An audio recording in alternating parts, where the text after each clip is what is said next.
bioprocess engineering, and fermentation technology.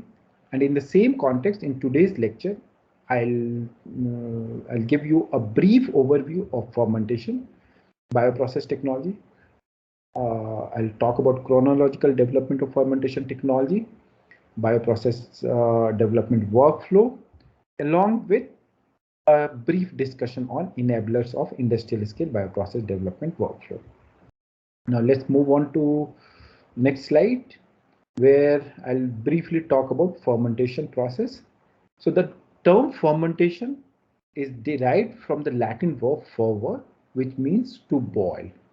And this was originally used by Louis Pasteur to describe the action of yeast on the extract of fruits and malted grains, resulting in the boiling appearance.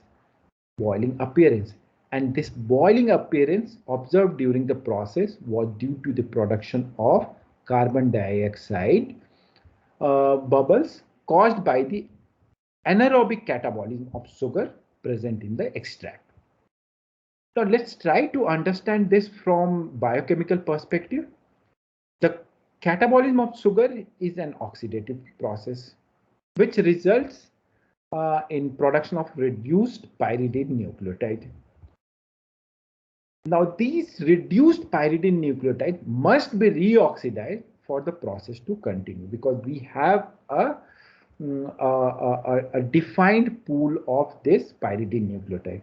So once these pyridine nucleotides are reduced, they must be reoxidized for the process to continue.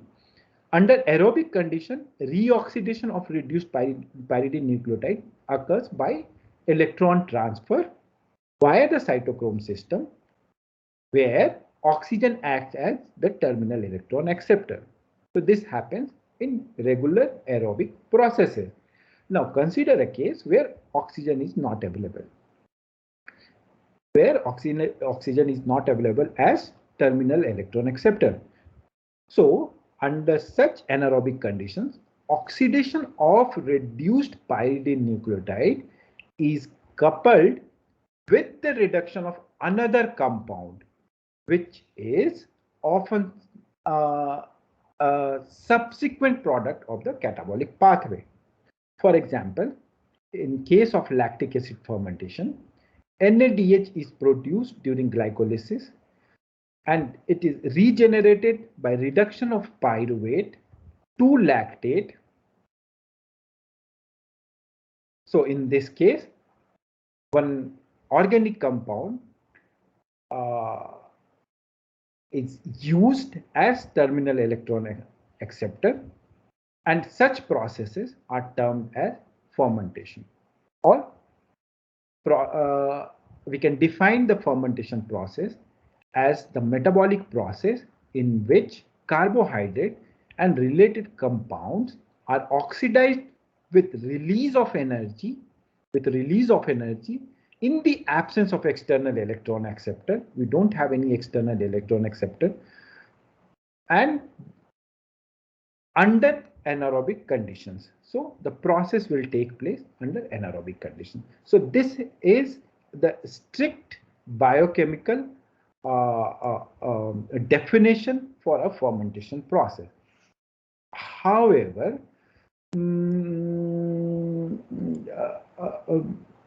the industrial microbiologists have extended the term fermentation to describe any process for the production of product by the mass culture of microorganisms. And throughout this and subsequent lectures, I'll be using the term fermentation in this broader microbiological context only. Now let's see,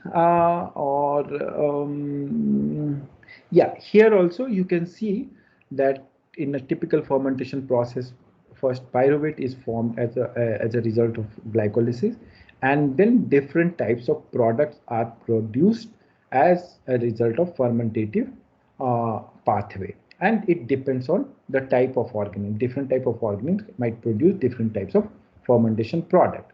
And here you can again see that the range of product being produced by different type of organisms via fermentative pathway, where this NADH will be converted to NAD, and then this results in the production of a product of interest, depending on the different types of microorganisms that we are using. Okay, so when we have different type of microorganisms, different type of products are produced. So accordingly, the fermentation process or industrially or commercially important fermentation processes have been bucketed into various groups based on the type of product that is produced, and these include processes that produces microbial cells or biomass. For example, yeast is used in baking industry and mass culture of yeast is done. Then microbial cells or microbial cells are produced for human and animal feed, like single cell proteins are produced. So this is one category or one type of fermentation process. Then other processes where microbial enzymes such as amylase, protease, cellulases are produced. The third category is where microbial metabolites are produced, which might include primary or secondary metabolites. Primary metabolites are produced as a result of primary metabolism of the organism. Secondary metabolites are produced as a result of secondary metabolism of the organism. Primary metabolites are the product of microorganisms which are essential for their growth and reproduction, while secondary metabolites are not essential for growth and reproduction, but they are essential for their survival. So products of microbial metabolites. So this forms the third category of fermentation, commercially important fermentation process. Then the fourth category is the category where recombinant products are produced, where heterologous proteins are produced in hosts like E. coli, Saccharomyces, filamentous fungi, animal cells, etc. So what is heterologous protein? The proteins which are not native to that particular organ, which are cloned in that organ from some other sources, and then those proteins are produced in such organisms. So this forms the fourth category of fermentation. And the fifth category is the processes where biotransformation takes place, where microbial cells are used to convert a compound into a structurally related more viable compounds, or more not viable, more valuable compounds, because microbes can behave as chiral catalysts with high positional specificity and stereospecificity. Microbial processes are more specific than purely chemical ones and enable the addition, removal, or modification of functional groups at specific sites on a complex molecule without the use of chemical protection. Although the production of this transformation process is not directly from the organism, but the enzymes present inside the organism are involved in transformation of one particular substrate to other to a product of interest. For example, steroid biotransformation, where phytosterols could be converted to some valuable steroids like androstenedione or testosterone, progesterone, like that. So these forms a different category of fermentation process. When we have talked about fermentation and then the range of or the type of commercially viable fermentation processes, now let's talk about the chronological development of fermentation industry. So I would like to give a brief overview how fermentation industry has evolved during the course of time and where do we stand now. So the first stage in this line will be demarcated as the era before 1900, because before that there were no much changes in fermentation processes or industry, and alcohol and vinegar were the major products obtained from fermentation, which were carried out in wooden barrels or in copper vessels. Mostly batch mode of fermentation was done before 1900, and no quality control or pilot plant facilities were utilized during this era. Main products were alcohol or vinegar. Then comes the second era, which is between 1900 to 1940, when baker's yeast, glycerol, citric acid, lactic acid, and acetone or butanol were produced using steel vessels. So in this era, from wooden barrels, we moved on to steel vessels. Then pH electrodes with offline control and temperature control were introduced, and along with fed batch systems were initiated. However, the quality control and pilot plant facilities were still negligible. Then comes the era after 1940, where some antibiotic production is started, and then sterilizable pH and oxygen electrodes were introduced, along with batch and fed batch continuous fermentation process were introduced, and then quality control and pilot facility were also introduced in this era. In addition to that, strain improvement processes were also initiated using random mutagenesis methods. Then comes the era beyond 1964, where pressure cycle and pressurized jet vessels were developed to overcome gas and heat exchange problems. Additionally, continuous fermentation mode as well as use of computer-linked control loops were also introduced. And post this era, this quality control and pilot facility became very important. Additionally, in this era, continuous culture with medium recycle was also introduced. And then next comes the era beyond 1982, when perfusion systems were introduced to cultivate the animal cells. So this was introduced in this era. And last but not the least, the era beyond 2000,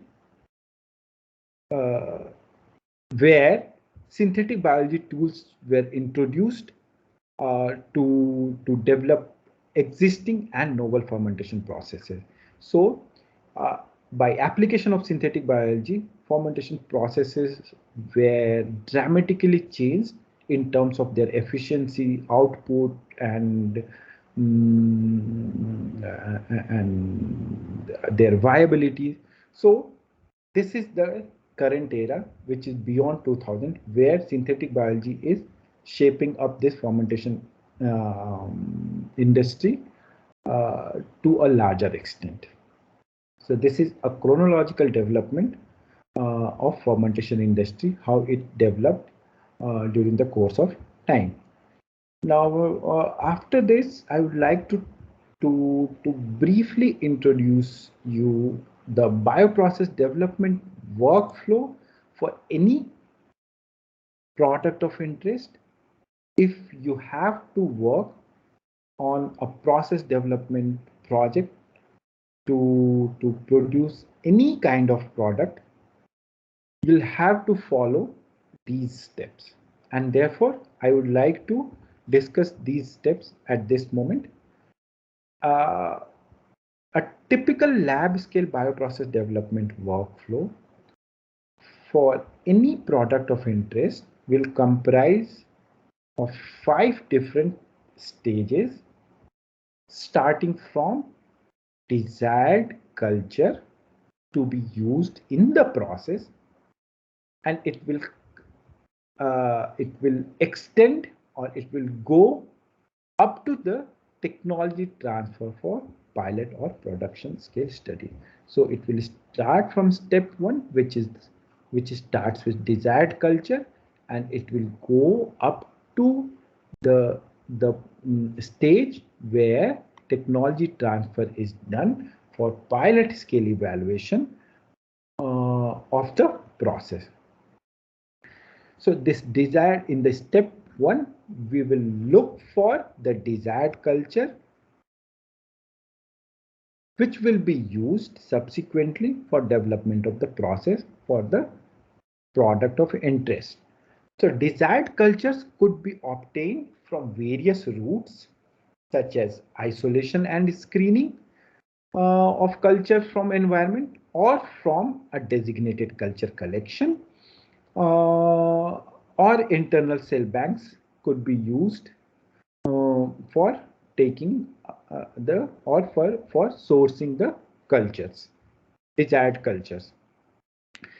Cultures could be selected based on parametric indicators such as production capability of that culture uh, for the desired product, population doubling time, as well as the thaw and revival viabilities. Caution should be taken that the culture which we are choosing, or if we have options to choose a culture, we should avoid picking up a pathogenic culture because handling them will be a tedious task. Then in the next step, the selected culture is subjected to strain development program using either random mutagenesis technique, using radiation, chemicals, physical agents, or adaptive evolution strategies, or alternatively targeted mutagenesis using synthetic biology tools and techniques could be applied for develop the selected culture. Parametric indicators for applied strain improvement strategies will include capability of generated strains to produce desired product in case the chosen parent culture is incapable of producing the product of interest. For example, we want to produce insulin in E. coli. So E. coli inherently doesn't produce insulin. In that case, the parametric indicator for strain development will be that E. coli, what we want to use for process development, starts producing insulin. And how will it happen? By cloning, by mutating the strain, by introducing the gene, insulin producing gene inside the E. coli, and successfully producing insulin by the chosen culture or the culture which we want to take further for process development application. So that is one of the parametric indicators. Or else, if the parent culture already produces the product of interest, for example, we want to use a trichoderma for cellulase production. So trichoderma, wild type trichoderma already produces cellulase. So in that case, strain, the parametric indicator for strain development would be improved titer of cellulase, or yield, improved productivity, or cell growth characteristics. By the end of this step, either strains with growth issues are eliminated or strains with improved properties are generated. In the next step, which is the third step, strains produced in earlier step are screened to eliminate the false positive strains, and strategies are applied to avoid missing out the false negative strains. Screening could be done at microtiter plate, flask scale, or fermenter scale. Typically, screening starts at microtiter plate or Petri plate, which is followed by flask scale screening, which is finally evaluated and validated at fermenter scale. Improved strains are selected based on selection metrics and criteria such as improved titer, yield, productivity, cell productivity index, or product selectivity. In the next step, selected strains are used for fermentation process development, which will be initially done at flask scale, and that will be followed by fermenter scale process development. Process optimization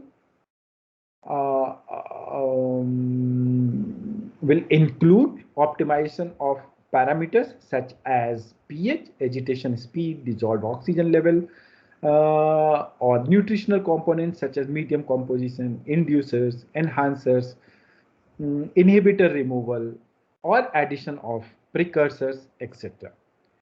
And this will be done using statistical methods such as DOE.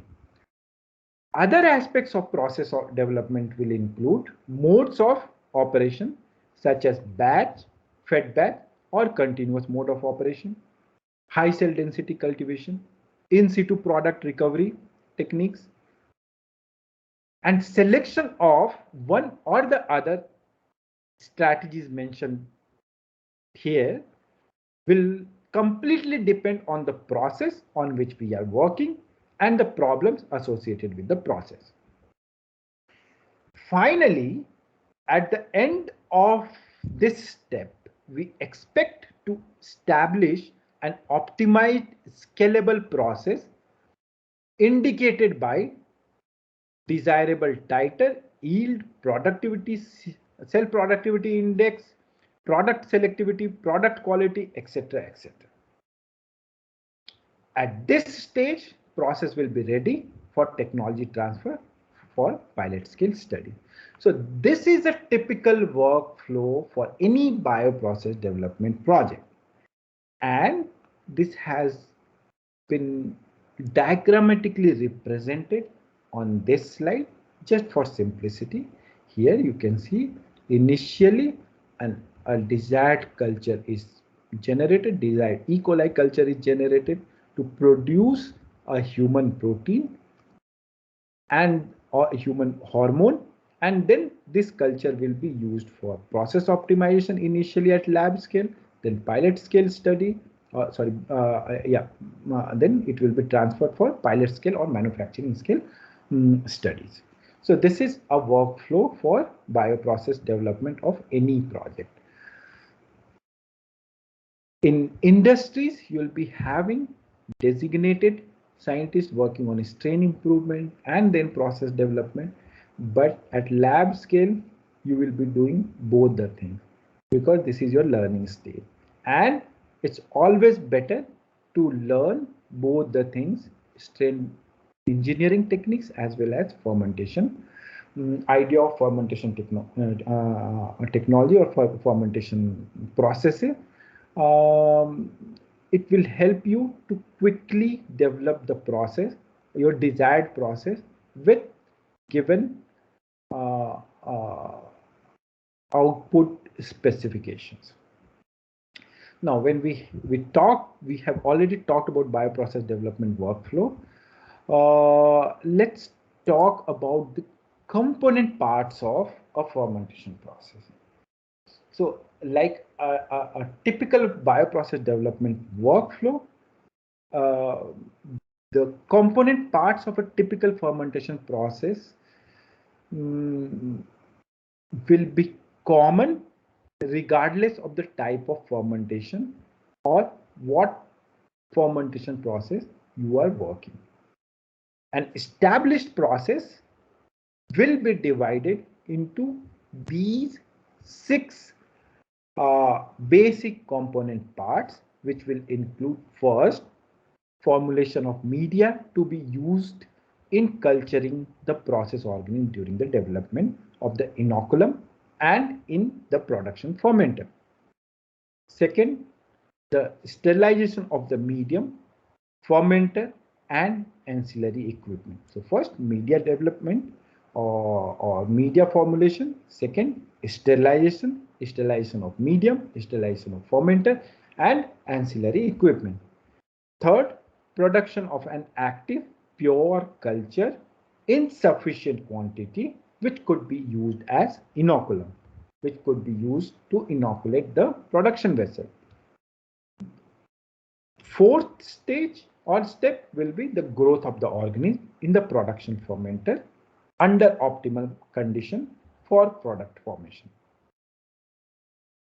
Once product is formed, the 5th stage will be the extraction of product and its purification. And finally, the disposal of effluent produced by the process. So irrespective of the process, fermentation process you are working, you have to follow all these steps. And this has been diagrammatically shown on this slide. This component part of the fermentation process flow.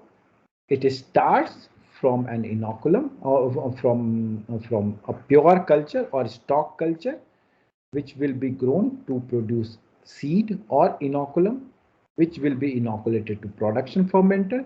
Production or cell growth will take place inside the production fermenter.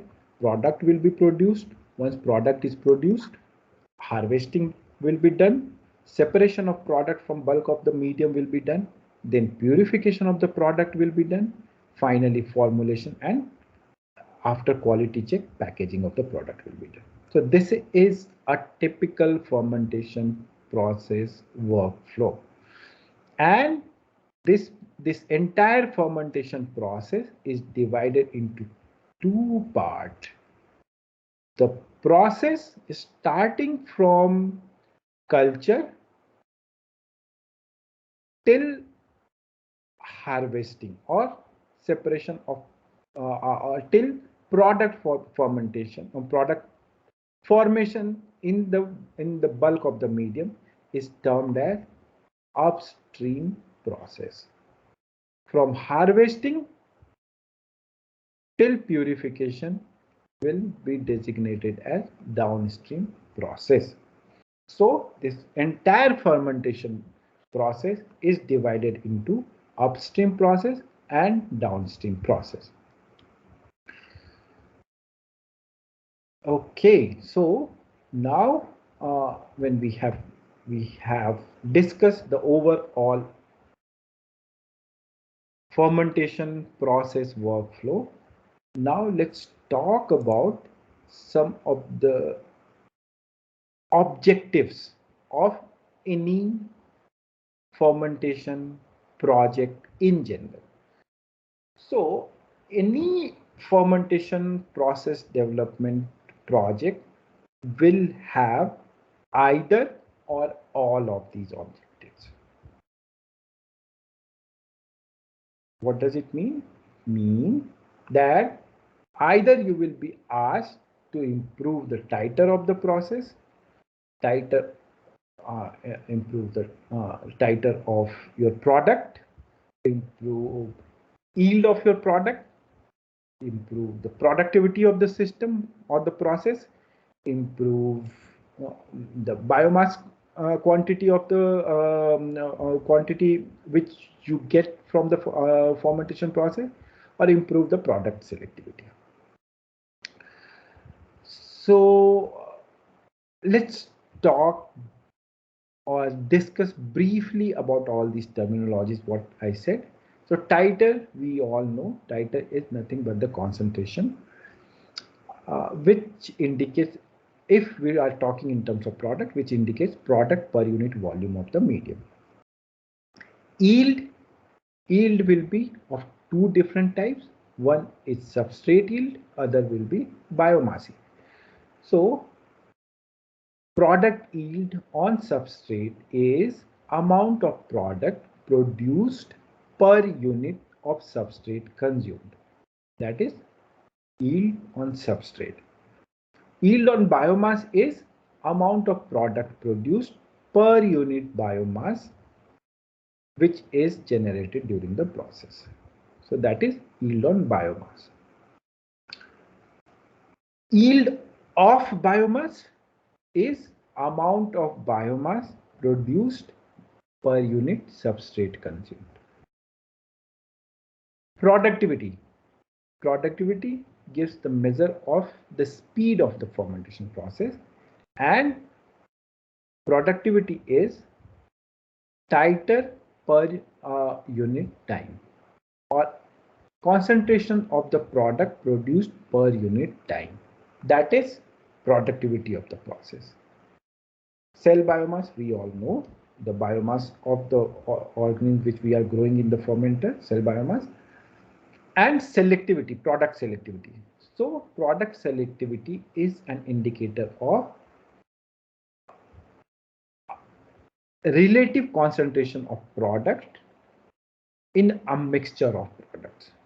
For example, if we are doing ABE fermentation, acetone butanol ethanol fermentation, if butanol is our desired product, then selectivity will indicate out of the total quantity of acetone butanol ethanol, what is the quantity of butanol present in that particular solution. That indicates the selectivity, and indirectly it indicates the purity of the product as well.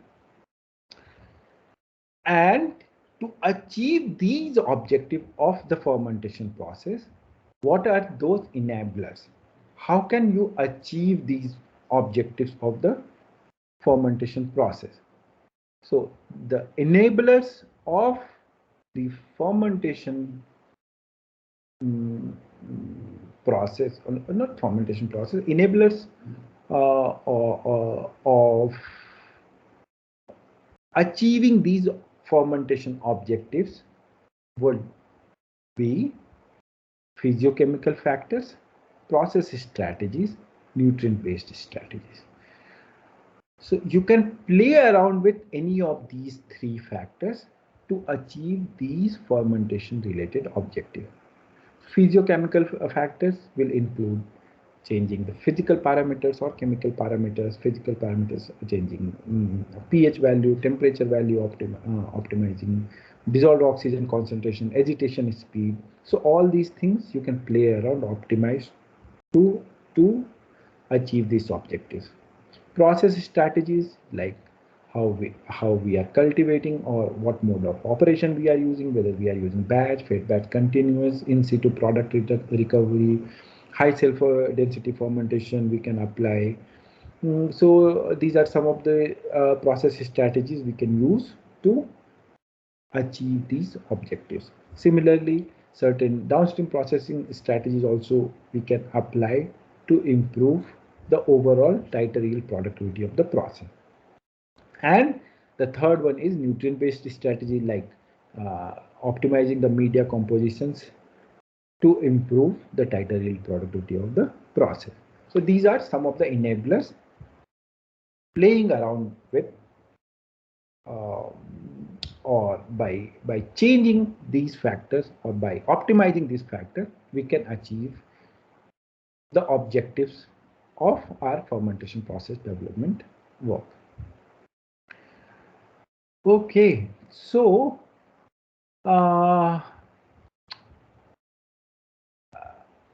now when we have discussed the overall workflow, objectives and then enablers, now just to summarize the importance of bioprocess engineering in the overall workflow for biomolecule production at industrial scale, I have presented this slide here.